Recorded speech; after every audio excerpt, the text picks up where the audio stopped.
Dears, എല്ലാവർക്കും നമസ്കാരം. Serial മാന്യ വെറൈറ്റി സ്റ്റോറീസിൻ്റെ ഏറ്റവും പുതിയൊരു വീഡിയോയിലേക്ക് എല്ലാവർക്കും സ്വാഗതം കേട്ടോ. അപ്പോൾ ദാ ഇന്ദ്രൻ്റെയും പല്ലവിയുടെയും സ്നേഹക്കൂടെ എന്ന ആ ഒരു സീരിയലിൻ്റെ നാളത്തെ ആ ഒരു വിശേഷത്തിലേക്ക് പോയാലോ. അങ്ങനെ ദാ നമ്മുടെ കഥ വളരെ ഗംഭീരമായിട്ട് മുന്നേറിക്കൊണ്ടിരിക്കുകയാണല്ലോ. അങ്ങനെ കുറുപ്പമ്മാവനാണെങ്കിൽ പ്രതാപൻ്റെ അടുത്ത് വന്ന് സംസാരിച്ചു. അതെ, കുറുപ്പമ്മാവൻ പറയുന്ന കാര്യങ്ങളൊന്നും ഇപ്പം കേൾക്കേണ്ട കാര്യമൊന്നും എനിക്കില്ല. എന്തായാലും അവൻ സേതു ഏട്ടൻ്റെ മാധവേട്ടൻ്റെ അടിയന്തരത്തിന് ശേഷം ഇവിടെ നിന്ന് ഇറങ്ങേണ്ടി വരുമെന്നൊക്കെ തന്നെ നമ്മുടെ പ്രതാപൻ കുറുപ്പമ്മാവനോട് പറയുകയാണ്. അപ്പം അമ്മാവൻ പറഞ്ഞു, അതെ, ഈ പൊന്നുമടത്തെ സേതു മാധവൻ ഈ വീട്ടിൽ തന്നെയല്ലേ നിൽക്കേണ്ടത്. സേതു എന്തായാലും ഈ തറവാട്ടിലെ കാർന്നവരാണല്ലോ എന്നൊക്കെ പറയുമ്പോഴത്തേക്കിനും, അതെ, എൻ്റെ മാധവേട്ടൻ എങ്ങാനും ഇവിടെ ഉണ്ടായിരുന്നെങ്കിൽ ഇപ്പം കുറുപ്പമ്മാവനാണെന്ന് പോലും നോക്കാതെ കുറുപ്പമ്മാവനെ ആട്ടി ഇറക്കിയേനെ. സേതു എന്ന് പറയുന്നവനെ എൻ്റെ മാധവേട്ടന് ഒരു തരി പോലും ഇഷ്ടമല്ലായിരുന്നു. അത് നിങ്ങൾക്ക് അറിയത്തില്ലേന്ന് പ്രതാപൻ ചോദിക്കുകയാണ്. അപ്പം അമ്മാവൻ പറഞ്ഞു, അതെ, ഞാൻ മനസ്സിലാക്കിയ അത്രയും എന്തായാലും പ്രതാപൻ സേതുവിനെ അതുപോലെ തന്നെ അവൻ്റെ അച്ഛൻ മാധവനെയും മനസ്സിലാക്കിയിട്ടില്ല എന്നും പറഞ്ഞ് ആ അമ്മാവൻ വലിയ ദേഷ്യത്തിൽ അവിടെ നിന്ന് അങ്ങ് പോവുകയാണ്. പിന്നീടാണെങ്കിലോ നമ്മളെ കാണിക്കുന്നത് ഇന്ദ്രനെ വിവാഹം കഴിക്കാനായിട്ട് തയ്യാറാണ് എന്നുമൊക്കെ പറഞ്ഞുകൊണ്ട് ദാ നമ്മുടെ രാജേശ്വരിയുടെ മുന്നിൽ ഒരു പെങ്കൊച്ച് എത്തിയല്ലോ. അത് നമ്മുടെ ഇന്ദ്രൻ്റെ പഴയ ഒരു സ്നേഹിതയാണ്. പുള്ളിക്കാരി വന്നതും എനിക്ക് ഒരുപാട് ഇഷ്ടമായിരുന്നു ഇന്ദ്രനെ. പിന്നെ നിങ്ങളെല്ലാവരും കൂടി ചേർന്ന് ഇന്ദ്രന് മറ്റൊരു ബന്ധം സംഘടിപ്പിച്ച് കൊടുത്തപ്പോഴത്തേക്കിനും ഏറ്റവും അധികം വിഷമിച്ചതും ഞാൻ തന്നെയാണ്. ഇനിയിപ്പോൾ എന്തായാലും ഇന്ദ്രന് ഇങ്ങനെയുള്ളൊരു സാഹചര്യത്തിൽ ഞാൻ തന്നെ ആയിരിക്കും ഇന്ദ്രനെ ഏറ്റവും അനുയോജ്യമായിട്ടുള്ളവൾ. ഞാൻ എൻ്റെ വീട്ടിൽ അച്ഛനോടും അമ്മയോടും ഒക്കെ സംസാരിച്ചു. അവരുടെയൊക്കെ അനുവാദം വാങ്ങിച്ചിട്ട് തന്നെയാണ് ഇവിടെ വന്ന് നിൽക്കുന്നത്. അതുകൊണ്ട് ആൻറ്റി പറയുന്നത് പോലെ തന്നെ കാര്യങ്ങളൊക്കെ നീക്കാമെന്ന് പറഞ്ഞു. മോളെ, എന്ത് ചെയ്യാനാ, എൻ്റെ ഇന്ദ്രൻ വളരെ താല്പര്യത്തോടു കൂടി തന്നെയാണ് പല്ലവിയെ വിവാഹം കഴിച്ചതെന്നും പല്ലവി അവനെ പറ്റിച്ചിട്ട് പന്തൽ പണിക്കാരൻ്റെ കൂടെ പോയി എന്നുള്ള രീതിയിലുമൊക്കെ രാജേശ്വരി ഇങ്ങനെ നമ്മുടെ പല്ലവിയെ കുറിച്ചിട്ട് അപവാദങ്ങൾ പറഞ്ഞുണ്ടാക്കുകയാണ്. അപ്പം ആ പെൺകൊച്ചാണെങ്കിലോ എന്തായാലും ഇന്ദ്രനോട് എനിക്കുള്ള സ്നേഹം അത് സത്യസന്ധമായിട്ടുള്ള സ്നേഹമാണ്. എനിക്ക് അവനെ കല്യാണം കഴിക്കണമെന്ന് ആഗ്രഹമുണ്ട്. ഞാൻ എൻ്റെ അച്ഛനോടും പറഞ്ഞ് സമ്മതിപ്പിച്ചിട്ടുണ്ട്. അപ്പം എന്തുകൊണ്ടും ഇന്ദ്രൻ്റെ മനസ്സറിയാൻ വേണ്ടി തന്നെയാണ് ഞാനിങ്ങോട്ട് വന്നത് എന്നൊക്കെ പറഞ്ഞ് ഇവൾ നമ്മുടെ ഇന്ദ്രനോട് സംസാരിക്കാൻ ചെല്ലുകയാണ്.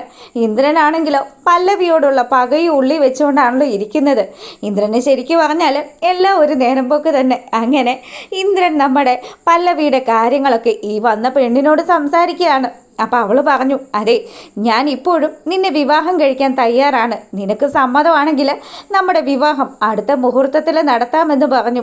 എനിക്ക് ആലോചിക്കാനുണ്ട്. എനിക്ക് എന്നെ ഇത്രയധികം കഷ്ടപ്പെടുത്തിയിട്ട് എൻ്റെ കുടുംബത്തിന് മുഴുവൻ ചീത്തപ്പേരുണ്ടാക്കി ആദ്യ രാത്രി എന്നെ തല്ലിയിട്ട് ഇവിടുന്ന് ഇറങ്ങിപ്പോയ പല്ലവിയോടുള്ള ദേഷ്യം അതെനിക്ക് തീർത്തേ പറ്റുള്ളൂ. അതിനുശേഷമേ ഞാൻ മറ്റൊരു ജീവിതത്തെക്കുറിച്ച് പോലും ചിന്തിക്കുകയുള്ളൂ എന്ന് ഇന്ദ്രൻ അവിടെ വെച്ച് പറയുകയാണ്. അങ്ങനെ ഇവിടെ ഈ കാര്യങ്ങളൊക്കെ നടക്കുമ്പോഴാണെങ്കിലോ നമ്മുടെ സേതുവും അതുപോലെ തന്നെ കൂട്ടുകാരനും കൂടി, ചേടാ, ഇനി ഇവിടെ നിന്നാൽ ശരിയാകില്ല. എന്തായാലും എത്രയും പെട്ടെന്ന് തന്നെ ഈ നാട്ടിൽ നിന്ന് തന്നെ സ്ഥലം വിട്ടു പോകണം. സേതുവേട്ടാ, നമുക്ക് നമ്മുടെ വീടും നമ്മുടെ ഈ ഒരു കമ്പനിയും ഒക്കെ മതിയെന്നും പറഞ്ഞ് കൂട്ടുകാരൻ പെട്ടിയൊക്കെ പാക്ക് ചെയ്തു. അപ്പോൾ സേതുവാണെങ്കിൽ, എടാ, നീ നിൽക്കുന്നില്ലെങ്കിൽ പിന്നെ ഞാൻ എന്തിനാ ഇവിടെ നിൽക്കുന്നത്? എൻ്റെ സേതുവേട്ടാ, ഇനിയും നമ്മളിവിടെ നിന്ന് കഴിഞ്ഞാൽ നമ്മൾ പല കാര്യങ്ങൾക്കും ഉത്തരവാദിത്വം പറയേണ്ടി വരും. അതുകൊണ്ട് തന്നെ നമുക്ക് പെട്ടെന്ന് ഇവിടുന്ന് സ്ഥലം വിടാമെന്ന് പറഞ്ഞു. അപ്പം എന്തായാലും നമ്മുടെ സേതുവും കൂട്ടുകാരനും കൂടി അവിടെ നിന്ന് യാത്ര പറഞ്ഞ് ഇറങ്ങാൻ തുടങ്ങുമ്പോൾ കുറുപ്പമ്മാവൻ വന്നു. അമ്മാവൻ വന്നിട്ട് പറഞ്ഞു, മോനെ സേതു, ഈ വീട്ടിൽ നിന്ന് നീ പോകുന്നതിന് മുന്നേ ഒരു കാര്യം നീ ആലോചിക്കണം. നിൻ്റെ അച്ഛനാണ് മരിച്ചത്. അദ്ദേഹത്തിൻ്റെ ആ ഒരു 16 ആ ചടങ്ങ് പോലും നടന്നിട്ടില്ല. ഇത്രയും ദിവസവും നീ വേണം അദ്ദേഹത്തിന് വേണ്ടിയിട്ടുള്ള കർമ്മങ്ങളൊക്കെ ചെയ്യാനായിട്ട്. ഇവിടെ മറ്റൊരു ആൺതരിയും ഇല്ലെന്ന് നിനക്കറിയില്ലെന്ന് ചോദിക്കുകയാണ്. അപ്പോൾ സേതു ആണെങ്കിലോ, അതെ, ഇവിടെ ഞാൻ നിന്ന് കഴിഞ്ഞാൽ എനിക്ക് ഒരുപാട് ചീത്തപ്പേരുകളൊക്കെ ഉണ്ടാകും കുറുപ്പമ്മാവ. ഞാൻ എന്തിനാ വെറുതെ ഇങ്ങനെ എല്ലാവരുടെയും കണ്ണിലെ കരടായിട്ട് ഈ വീട്ടിൽ നിൽക്കുന്നതെന്ന് പറഞ്ഞു.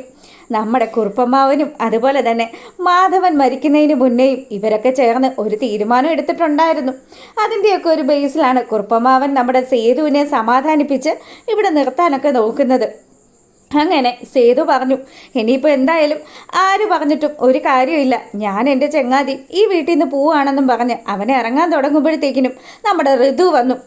ഇറങ്ങുകയാണെന്ന് പറഞ്ഞല്ലോ, എത്രയും പെട്ടെന്ന് തന്നെ ഈ വീട്ടിൽ നിന്ന് പോയിക്കോണം. ഇനി ഈ ഏരിയയിൽ പോലും നിങ്ങളെ കണ്ടുപോകരുത്. നിങ്ങളെപ്പോലെയുള്ളൊരു സഹോദരൻ ഞങ്ങൾക്ക് ഉണ്ടെന്ന് പറയുന്നത് പോലും ഞങ്ങൾക്ക് അപമാനമാണെന്നൊക്കെ ഋതു ഇങ്ങനെ അവൻ്റെ മുഖത്തടിക്കുന്നത് പോലെ സംസാരിക്കുമ്പോഴത്തേക്കിനും പൂർണിമ വന്നിട്ട് പറഞ്ഞു, മോളെ നീ എന്തൊക്കെയാ ഈ പറയുന്നത്? എത്ര വന്നാലും എൻ്റെ മാധവേട്ടൻ്റെ ചോരയാണ്, നിങ്ങളുടെ ചോര തന്നെയാണ്, നിങ്ങളുടെ ഏട്ടനാണ് എന്നൊക്കെ പറഞ്ഞിട്ട് പൂർണിമ ഇങ്ങനെ സംസാരിച്ചപ്പം നമ്മുടെ സേതു ആണെങ്കിലോ, ഇവിടെ എനിക്ക് ആരുടെയും വലിയേട്ടൻ ചമയാനൊന്നും ഒട്ടും താല്പര്യമില്ല, എന്തായാലും ഞാൻ ഇവിടുന്ന് പോവുകയാണെന്നും പറഞ്ഞ് അവൻ ആ ബാഗും എടുത്ത് ഇറങ്ങുകയാണ്.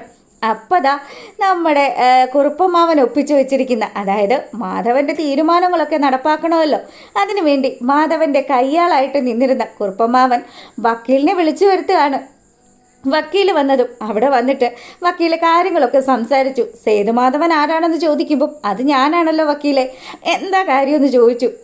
അതെ, നിങ്ങൾ കുറച്ച് സമയം ഇവിടെ ഇരിക്കുക, നിങ്ങളും കൂടെ കേൾക്കേണ്ട ഒരു കാര്യമാണ് ഞാനിവിടെ വായിക്കാൻ പോകുന്നതെന്ന് പറഞ്ഞു.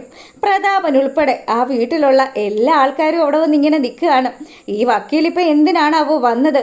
ഇനി എന്തെങ്കിലും പ്രശ്നങ്ങളൊക്കെ ഉണ്ടോ കമ്പനിയിൽ എന്നൊക്കെ ആലോചിച്ച് നമ്മുടെ പ്രതാപൻ ഉൾപ്പെടെയുള്ള ആൾക്കാർ ടെൻഷൻ അടിച്ച് നിൽക്കുകയാണ്. വക്കീൽ വന്നിട്ട് പറഞ്ഞു, ഞാനാണ് മാധവൻ്റെ വിൽപത്രവും കാര്യങ്ങളും ഒക്കെ തയ്യാറാക്കിയിരുന്നത്. വക്കീൽ അതിപ്പം വക്കീൽ പ്രത്യേകം പറയണ്ടല്ലോ, എനിക്കറിയാവുന്നതാണല്ലോ വക്കീലിനെ എന്നും പറഞ്ഞിട്ട് നമ്മുടെ പൂർണിമ ഇങ്ങനെ സംസാരിക്കുമ്പോഴത്തേക്കിനും പ്രതാപന് ടെൻഷനായി. വിൽപത്രം എന്നൊക്കെ പറയുമ്പം മാധവേട്ടൻ മരിക്കുന്നതിന് മുന്നേ അങ്ങനെയുള്ള വല്ലതും തയ്യാറാക്കി വെച്ചിട്ടുണ്ടോ എന്നൊരു പേടി നമ്മുടെ പ്രതാപന് വരികയാണ്. എന്തായാലും പെങ്ങളെ ഒതുക്കിയിട്ട് പെങ്ങളുടെ സ്വത്തുക്കളൊക്കെ അടിച്ചു മാറ്റാനുള്ള ഒരു താല്പര്യത്തിലാണല്ലോ പ്രതാപം കൂടി നിൽക്കുന്നത്. അങ്ങനെ ആശാൻ ഈ ഒരു കാര്യങ്ങളൊക്കെ മനസ്സിലാലോചിക്കുമ്പം വക്കീൽ വന്ന കാര്യം പറയുകയാണ്. പൂർണിമ മാഡം, നിങ്ങളുടെ ഭർത്താവ് മരിക്കുന്നതിന് മുന്നേ അദ്ദേഹത്തിൻ്റെ സ്വത്തുക്കളുടെ കാര്യത്തിൽ ഒരു തീരുമാനം ഉണ്ടാക്കിയിട്ടുണ്ടെന്ന് പറഞ്ഞു. എന്തായാലും എൻ്റെ മാധവേട്ടൻ്റെ തീരുമാനത്തിനൊത്ത് തന്നെ ഞാൻ നിൽക്കുകയാണെന്നും പറഞ്ഞ് പൂർണിമ വക്കീലിനോട് അത് വായിക്കാൻ പറയുകയാണ്. വക്കീൽ വായിച്ചു. നമ്മുടെ മാധവ മേനോൻ്റെ സകല സ്വത്തുക്കളുടെയും അവകാശിയായിട്ട് സേതുമാധവനെയാണ് പുള്ളിക്കാരൻ കണ്ടിരിക്കുന്നത്. എന്തായാലും ഈ ഒരു തീരുമാനം പ്രതാപനെയും ഋതുവിനെയും ഒക്കെ ശരിക്കങ്ങ് പിടിച്ചങ്ങ് ഒലച്ചു. ഇവരൊക്കെ വിചാരിച്ചിരുന്നത് ശരിക്കും മാധവൻ്റെ സ്വത്തുക്കളൊക്കെ കൈയടക്കി വെക്കാമെന്ന് തന്നെയാണ്. അങ്ങനെ മനക്കോട്ട കെട്ടിയ നമ്മുടെ പ്രതാപൻ ഉൾപ്പെടെയുള്ള ആൾക്കാർ വാ പൊളിച്ച് നിൽക്കുകയാണ്. ഇതൊക്കെ ഉള്ളത് തന്നെയാണോ വക്കീല് എന്നൊക്കെ ചോദിക്കുമ്പോഴത്തേക്കിനും അതെ, ഇത് മാധവൻ സാറ് പറഞ്ഞതനുസരിച്ച് തന്നെയാണ് എല്ലാം തയ്യാറാക്കിയിരിക്കുന്നത്. എന്തായാലും വല്യേട്ടനായിട്ട് പൊന്നുമടത്ത് സേതുമാധവൻ ഉണ്ടായിരിക്കണം എന്നുള്ള ആ ഒരു തീരുമാനം കൂടി ഈ ഒരു വിൽപത്രത്തിൽ എഴുതിയിട്ടുണ്ട്. അതനുസരിച്ച് വേണം ഇനി കാര്യങ്ങളൊക്കെ മുന്നോട്ട് പോകാനെന്നും വക്കീൽ വായിച്ചപ്പം പൂർണിമ ഉൾപ്പെടെയുള്ള ആൾക്കാരൊക്കെ ഞെട്ടി നിൽക്കുകയാണ്.